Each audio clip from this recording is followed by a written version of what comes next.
Good evening बच्चों। आज हम शुरू करने जा रहे हैं एक नया चैप्टर जिसका नाम है अर्थमेटिक प्रोग्रेशन क्लास 10th। ठीक है, जिसको हम शॉर्टकट में आपको एपी कहने को भी मिलेगा। तो एपी होती क्या है, एपी जानने के लिए हम नॉर्मल चीजें कर सकते हैं कि एपी एक सीरीज होती है। आपने देखा होगा बचपन में कोई भी सीरीज, जैसे 1 2 3 4 5 ऐसी सो, तो ये एक सीरीज है, ठीक है ना। लेकिन कोई भी सीरीज एपी है या नहीं है वो कैसे पता चलेगा, तो उसके लिए हमारी कुछ टर्म्स एंड कंडीशन होती हैं जिसमें हम आगे बताएंगे। तो जैसे कोई भी सीरीज, एक और सीरीज दी है, जैसे मैंने लिखी 4 7 10 13 और सो ऑन, ऐसी आगे बढ़ती चली जा रही है, ठीक है। तो एपी होने के लिए सिर्फ एक ही कंडीशन होती है, और वो कंडीशन होती है कि वो दो टर्म्स के बीच का जो गैप है वो ऑलवेज सेम रहे, हमेशा अगर समान होगा तो वही एपी कहलाएगी। जैसे इन दोनों के बीच का गैप कितना है 3, इन दोनों के बीच का गैप कितना है 3, इन दोनों के बीच का गैप कितना है 3। तो ऐसे ही आगे कितना आ जाएगा, जैसे अगर हम बढ़ाएं तो इसको आगे टर्म्स हो जाएगी 16, ऐसी आगे कितनी हो जाएगी 19, क्योंकि 3 का गैप चल रहा है। जरूरी नहीं है बढ़ते ही क्रम में हो, घटते क्रम में होगा तब भी वो एपी ही कहलाएगा, ठीक है ना। अर्थमेटिक प्रोग्रेशन यानी कि एक अर्थमेटिक प्रोग्रेशन के हिसाब से बढ़ रहा है, एक नंबर है, या तो उसमें सम करो या तो उसमें सब्ट्रैक्ट करो। फॉर एग्जांपल एक और ले लेते हैं 64, ठीक है, 60 56 52। तो यहाँ देखो कितने का गैप है 4 का, हालांकि घट रही है तो -4 लिखने की जरूरत है या नहीं है वो आगे सीखेंगे, लेकिन गैप कितने का है 4 का, यहाँ भी कितने का है 4 का, यहाँ भी कितने का है 4 का। तो ये जो सीरीज है ये क्या कहलाएगी, हमारी एपी कहलाएगी। ये भी सीरीज हमारी क्या कहलाएगी, एपी कहलाएगी, ठीक है। तो ये सीरीज एपी कहलाती है। जैसे एक और देख लो 7 12 19 21 29 ऐसी सो ऑन। आगे इसका गैप कितना है 5, इसका गैप कितना है 5, इसका गैप कितना है 2। ये तो गलत हो गया, गलत तो नहीं हुआ, सीरीज तो है लेकिन ये सीरीज एपी नहीं कहलाएगी क्योंकि इनका जो डिफरेंस है वो सेम नहीं है, तो एपी ये नहीं कहलाएगी, ठीक है। तो एपी कहलाने के लिए एक ही कंडीशन है, उनके बीच का जो गैप है वो सेम होना चाहिए। अब जब हमने एपी बनाई तो इसको कुछ नंबरों से भी डिनोट करते हैं, तो वो नंबर क्या होते हैं चलो देखते हैं, या नाम बोले उनके नाम क्या होते हैं वो मैं आपको बताता हूँ। जैसे आपको कोई एक सीरीज दे दी गई है, फिर से एक सीरीज यानी कि एपी में उतार लेता हूँ, कोई भी उतार लेते हैं 7 9 11 13 ऐसे आगे, ठीक है। कब तक, nth टर्म तक, nth टर्म तक, यानी कि वो टर्म्स कहाँ तक है हमें नहीं पता, 20 25 24 कितने भी हो सकती है सीरीज में, ठीक है। तो इसका जो ये फर्स्ट टर्म होता है, ठीक है ना, फर्स्ट टर्म, इसको डिनोट किया जाता है बेटा ए से, या तो ए बोल दो या A1 बोल दो, बात एक ही है, ठीक है। इसी तरह से आता है हमारा इसके बाद कॉमन डिफरेंस।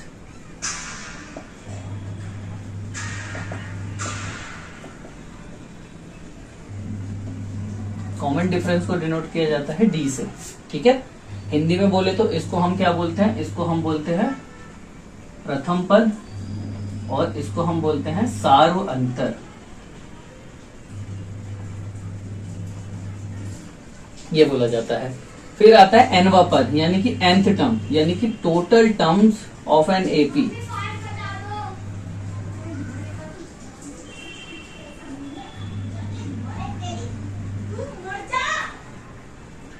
इसको हम बोलते हैं n, ठीक है ना। नंबर ऑफ टर्म्स को n बोला जाता है, इजी हो जाएगा उसके लिए, यानी कि जितने भी उस एपी में टर्म्स है उसको n से डिनोट किया जाता है। और लास्ट टर्म, उस एपी का लास्ट टर्म को हम किस से डिनोट करते हैं, या तो L बोला जाता है या उसको AN बोला जाता है।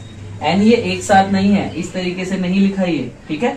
यहाँ एक टर्म्स लिखिए, जैसे मैंने यहाँ नीचे 1 लिखा है ना, इसी तरह से N का मतलब जो भी नंबर पूछा गया है, 1 पूछा तो 1, 2 पूछा तो 2, 3 पूछा तो 3, 20 पूछा है 20, 100 पूछा है 100, ठीक है ना। तो AN इस तरीके से इन सबको डिनोट किया जाता है। स्क्रीनशॉट लेके नोट कर लीजिए, फिर मैं बताता हूँ आपको। अब आगे इसको निकालते कैसे हैं जरा वो समझना, इनके फॉर्मूले क्या क्या होते हैं।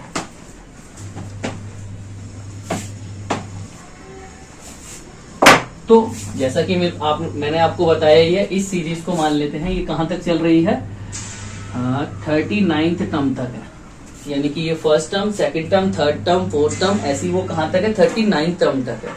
ठीक है, लेकिन तुमसे वो पूछ लेगा भाई, कोई भी टर्म पूछ लेगा, या तो 5th निकालो, 10 निकालो, 11 निकालो, कोई सी भी टर्म पूछ लेगा। तो सबसे पहले इस एपी को देखा जाए तो इस एपी में ए कितना है हमारा, ए है 7, ए को ही A1 बोला जाता है, बताया था मैंने, ए बोलो या A1 बोलो एक ही बात है। फिर डी निकालने का देखो सिंपल सा फॉर्मूला है, मैं एक और एपी लिख देता हूँ जिससे आपको समझ में आ जाए। यहाँ पर एपी दिखा देता हूँ मैं।